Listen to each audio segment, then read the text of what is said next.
सृष्टि का वर्णन। तदनंतर नारद जी के पूछने पर ब्रह्मा जी बोले, मुनि, हमें पूर्वोक्त आदेश देकर जब महादेव जी अंतर्धान हो गए, तब मैं उनकी आज्ञा का पालन करने के लिए ध्यान मग्न हो कर्तव्य का विचार करने लगा। उस समय भगवान शंकर को नमस्कार करके श्री हरि से ज्ञान पाकर परमानंद को प्राप्त हो मैंने सृष्टि करने का ही निश्चय किया। तात भगवान विष्णु भी वहां सदा शिव को प्रणाम करके मुझे आवश्यक उपदेश दे तत्काल अदृश्य हो गए।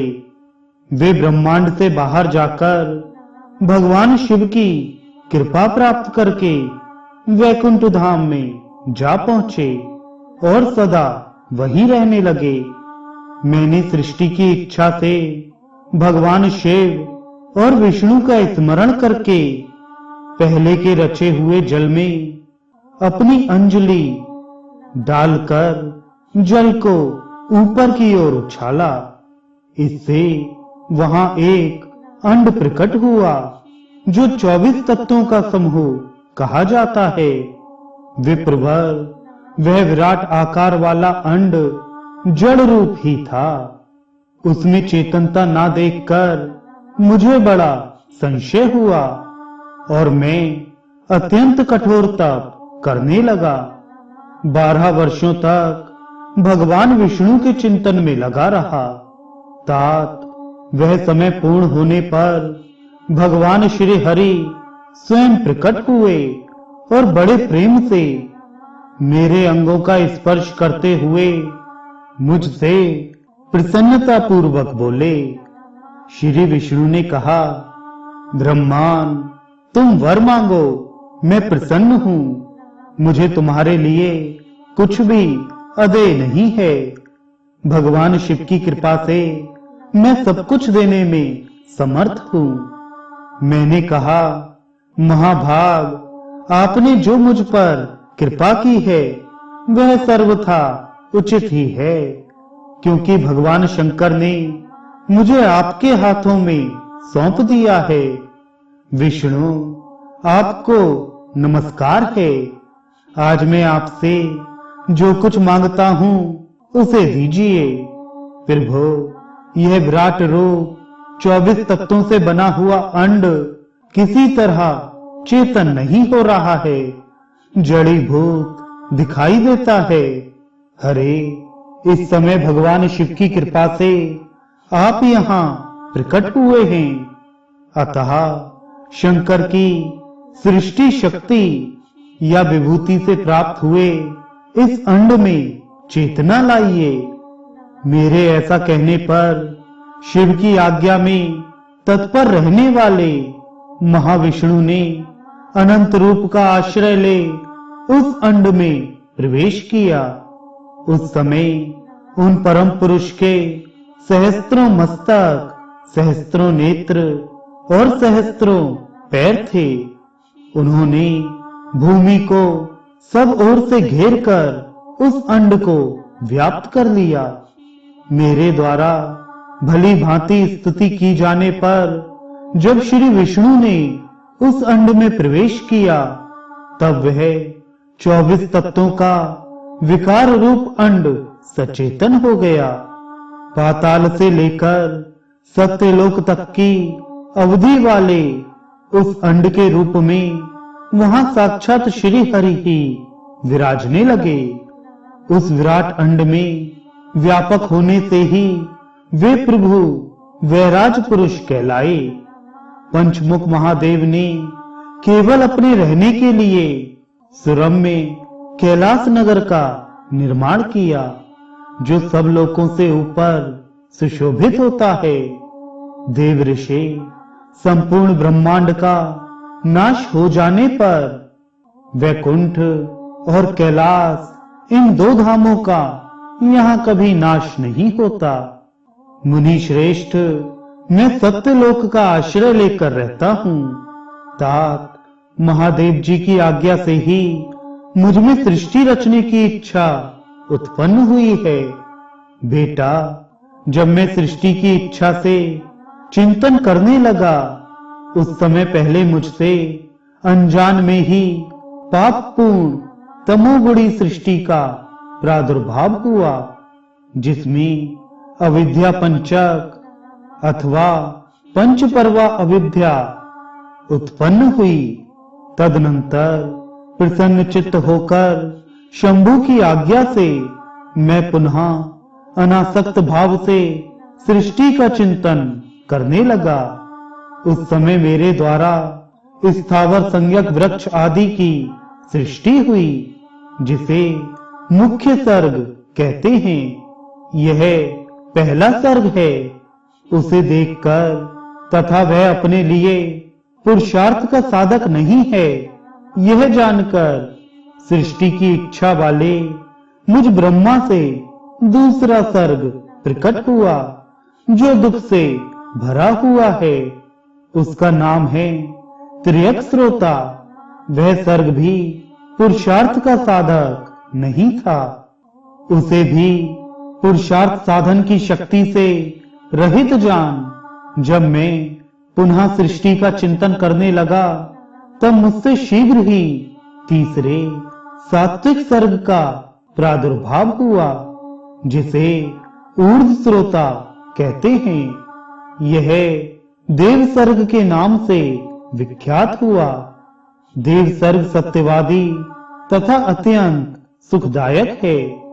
उसे भी पुरुषार्थ साधन की रुचि एवं अधिकार से रहित मानकर मैंने अन्य सर्ग के लिए अपने स्वामी श्री शिव का चिंतन आरंभ किया। तब भगवान शंकर की आज्ञा से एक रजोगुणी सृष्टि का प्रादुर्भाव हुआ, जिसे अर्वाक श्रोता कहा गया है। इस सर्ग के प्राणी मनुष्य हैं, जो पुरुषार्थ साधन के उच्च अधिकारी हैं। तदनंतर महादेव जी की आज्ञा से भूत आदि की सृष्टि हुई। इस प्रकार मैंने 5 तरह की वैकृत सृष्टि का वर्णन किया है। इनके सिवा 3 प्राकृत सर्ग भी कहे गए हैं, जो मुझ ब्रह्मा के सानिध्य से प्रकृति से ही प्रकट हुए हैं। इनमें पहला महतत्व का सर्ग है, दूसरा सूक्ष्म भूतों अर्थात तन मात्राओं का सर्ग है, और तीसरा वैकारिक सर्ग कहलाता है। इस तरह ये 3 प्राकृत सर्ग हैं। प्राकृत और वैकृत दोनों प्रकार के सर्गों को मिलाने से 8 सर्ग होते हैं। इनके सिवा नमा कौमार सर्ग है, जो प्राकृत और वैकृत भी है। इन सबके अवान्तर भेद का मैं वर्णन नहीं कर सकता, क्योंकि उसका उपयोग बहुत थोड़ा है। अब द्विजात्मक सर्ग का प्रतिपादन करता हूँ। इसी का दूसरा नाम कौमार सर्ग है, जिसमें सनक सनंदन आदि कुमारों की महत्वपूर्ण सृष्टि हुई है। सनक आदि मेरे 4 मानस पुत्र हैं, जो मुझ ब्रह्मा के ही समान हैं। वे महान वैराग्य से संपन्न तथा उत्तम व्रत का पालन करने वाले हुए। उनका मन सदा भगवान शिव के चिंतन में ही लगा रहता है। वे संसार से विमुख एवं ज्ञानी हैं। उन्होंने मेरे आदेश देने पर भी सृष्टि के कार्य में मन नहीं लगाया। मुनि श्रेष्ठ नारद सनकादि कुमारों के दिए हुए नकारात्मक उत्तर को सुनकर मैंने बड़ा भयंकर क्रोध प्रकट किया। उस समय मुझ पर मोह छा गया। उस अवसर पर मैंने मन ही मन भगवान विष्णु का स्मरण किया। वे शीघ्र ही आ गए और उन्होंने समझाते हुए मुझसे कहा, तुम भगवान शिव की प्रसन्नता के लिए तपस्या करो। मुनि श्रेष्ठ श्री हरि ने जब मुझे ऐसी शिक्षा दी, तब मैं महाघोर एवं उत्कृष्ट तप करने लगा। सृष्टि के लिए तपस्या करते हुए मेरी दोनों भौहों और नासिका के मध्य भाग से, जो उनका अपना ही अविमुक्त नामक स्थान है, महेश्वर की 3 मूर्तियों में से अन्यतम पूर्णांश सर्वेश्वर एवं दया सागर भगवान शिव अर्धनारीश्वर रूप में प्रकट हुए, जो जन्म से रहित तेज की राशि, सर्वज्ञ तथा सर्वसृष्टा हैं।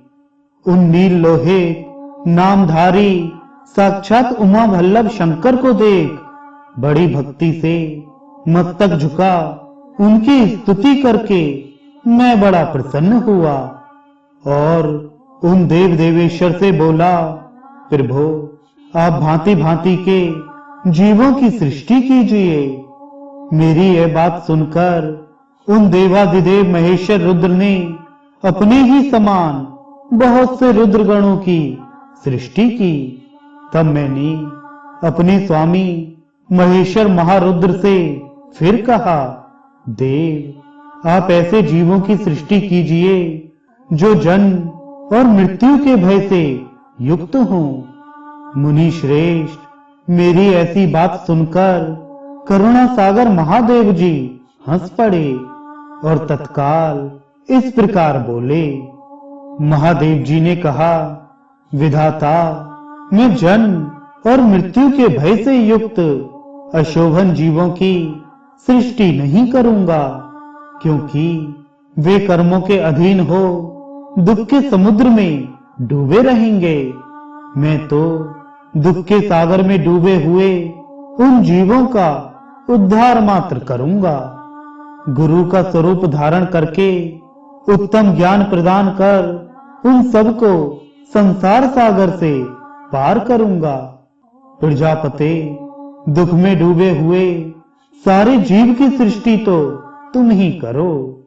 मेरी आज्ञा से इस कार्य में प्रवृत्त होने के कारण तुम्हें माया नहीं बांध सकेगी। मुझसे ऐसा कहकर श्रीमान भगवान नील लोहित महादेव मेरे देखते देखते अपने पार्षदों के साथ वहां से तत्काल तिरोहित हो गए।